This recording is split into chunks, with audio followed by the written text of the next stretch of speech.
The 7 stages of regret. She feels during no contact vertical bar. The psychology of regret explained.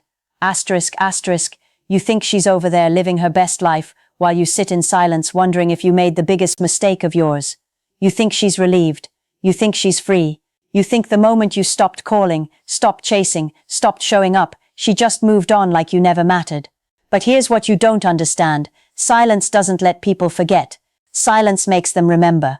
And what she's feeling right now isn't relief. It's the slow, creeping realization that she lost something she can't get back. That's not hope. That's not a game. That's psychology.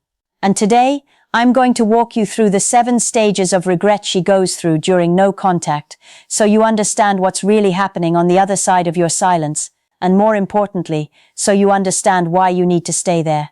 Let me be clear, this isn't about manipulation. This isn't about revenge. This isn't even about getting her back. This is about understanding human nature, so you stop interpreting silence as rejection and start seeing it for what it is, the only move that forces reality to surface. Because when you remove your presence, you remove her ability to take you for granted. And that absence, that space, that's where regret grows. Before we go further, do yourself a favor and subscribe right now. Not because I need the numbers, because you need the reminders. You need a voice that's going to tell you the truth when your emotions are screaming lies. You need content that's going to keep you grounded when everything in you wants to break no contact and go back to being the guy who gave too much and got too little. Hit that button. You'll thank yourself later. So let's talk about what's really happening. Most men think no contact is a punishment. They think it's something you do to hurt her, to make her feel abandoned, to get even. Wrong. No contact isn't about her. It's about you. It's about reclaiming your attention, your energy, your time, and your self-respect.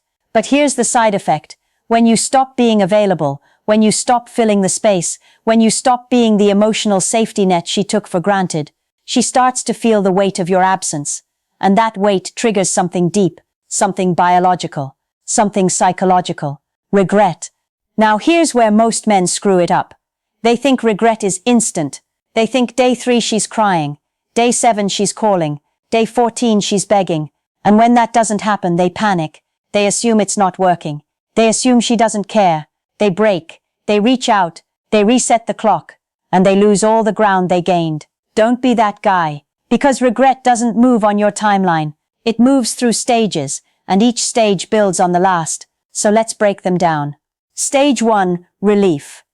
And I know that's the last thing you want to hear, but it's the truth. In the beginning, she feels relief. Why? Because the tension is gone. The arguments are gone. The pressure is gone. You're gone. And for the first few days, maybe even the first week or 2, that feels good to her. She doesn't have to deal with your emotions. She doesn't have to explain herself. She doesn't have to face the guilt of how she treated you or the discomfort of your expectations. She gets space. She gets freedom. She gets to breathe. And she convinces herself that this is what she wanted all along. That's called the honeymoon phase of the breakup. It's not real.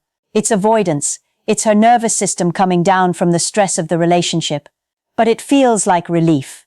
And if you're watching her social media, if you're asking mutual friends, if you're looking for signs, you're going to see her smiling, going out, posting pictures, living, and you're going to think she doesn't care. But she's not living. She's distracting. And distraction only works until it doesn't. Stage 2, curiosity. This is where the silence starts to work. After the relief wears off, after the distraction loses its edge, she starts to notice something. You're not there. You're not calling. You're not texting. You're not liking her posts. You're not asking her friends about her. You're just gone. And that confuses her. Because in her mind, you were the one who cared too much. You were the one who was emotional. You were the one who couldn't let go. So why aren't you fighting for her now? Why aren't you showing up? Why aren't you doing what you always did? That confusion turns into curiosity. She starts wondering what you're doing, who you're with, how you're handling this. She starts checking your profiles. She starts asking subtle questions. She starts paying attention to the absence she used to ignore. And that curiosity is the crack in the wall. That's the first sign that your presence, even in absence, still matters. But don't misread curiosity for regret. Not yet. She's still comfortable. She's still in control. She's just noticing. Stage 3. Anxiety. This is where it shifts. Curiosity becomes concern. Concern becomes anxiety. Because now it's been weeks, maybe a month, maybe more, and you still haven't reached out. You still haven't cracked. You still haven't given her the validation she expected. And that silence starts to feel permanent. It starts to feel real. And she starts to panic. Not because she wants you back. Not yet. But because she's losing control of the narrative. She's losing the option. She's losing the safety net. See, even if she didn't want to be with you, she wanted you to want her. She wanted the attention. She wanted the security of knowing that if she changed her mind, if things didn't work out, if she got lonely, you'd be there. But now, you're not. And that scares her. Because your absence is a mirror. It's showing her that she's not as irreplaceable as she thought. That you're not as desperate as she assumed. That maybe, just maybe, she made a mistake. That anxiety. That's the seed of regret. It hasn't bloomed yet, but it's growing. Stage 4, comparison. Now she starts looking around. She starts comparing.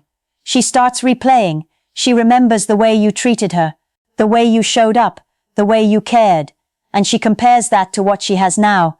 Maybe she's seeing someone new. Maybe she's single. Either way, she's not finding what she had with you. Because new attention isn't the same as deep connection. New excitement isn't the same as consistent effort. New words aren't the same as proven action. And the guys who are giving her attention now, they're not you. They don't know her the way you did. They don't care the way you did. They don't invest the way you did. And that comparison stings. Because she's realizing that what she took for granted, what she dismissed, what she walked away from, isn't common. It's rare. And she let it go. That comparison is where the regret starts to solidify. It's no longer just anxiety. It's recognition. It's the slow, painful realization that she downgraded. Stage 5, nostalgia. This is the emotional stage. This is where she starts romanticizing what you had. She starts remembering the good moments, the laughter, the late-night conversations, the way you made her feel safe, the way you understood her, the inside jokes, the routines, the intimacy, and she forgets the bad. She forgets the arguments. She forgets why she left. She forgets the things she said she couldn't tolerate. Because memory isn't objective, it's emotional. And when someone is gone, when the option is off the table, the brain rewrites the story. It highlights what was lost and minimizes what was wrong. That's called rosy retrospection. And it's powerful. She starts missing you, not the real you. The idea of you. The version of you she didn't appreciate when she had you. And that nostalgia, it hurts. Because it's layered with regret. It's layered with the understanding that she can't go back. That she burned the bridge. That you're not coming back. And that realization is crushing. Stage 6, regret. Full, undeniable, soul-deep regret. This is where it all hits her. The relief is gone. The curiosity is gone. The anxiety has turned into certainty. The comparison has turned into loss. The nostalgia has turned into grief. And now she sees it clearly. She messed up. She lost you. She took you for granted. She didn't see your value until it was gone. And now she's sitting with the consequences. This is the stage where she might reach out. This is where the late-night text comes. The "I've been thinking about you," the "I miss what we had," the "Can we talk?"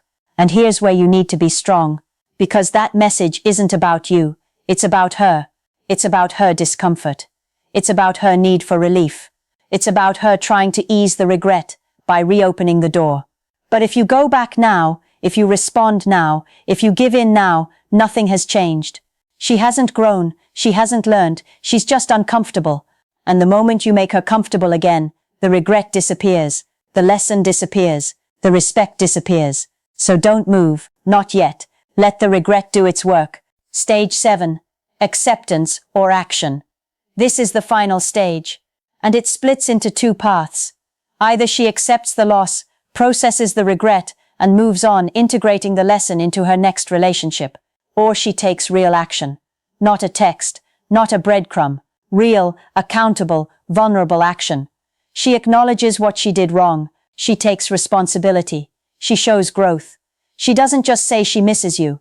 She shows you why things would be different. And even then, even if she does all of that, you still get to choose. You still get to decide if going back serves you. If it aligns with your growth. if it honors the man you've become in the silence. Because here's the truth most men don't want to hear. Her regret doesn't obligate you to anything. Her pain doesn't mean you owe her a second chance. Her realization doesn't mean you have to go back. You are not a rehabilitation center for people who didn't value you the first time. Let me paint you a picture of the man who makes it through no contact without breaking. He doesn't sit around wondering if she's thinking about him. He's too busy building the life that makes him stop thinking about her. He doesn't check her social media. He doesn't ask mutual friends.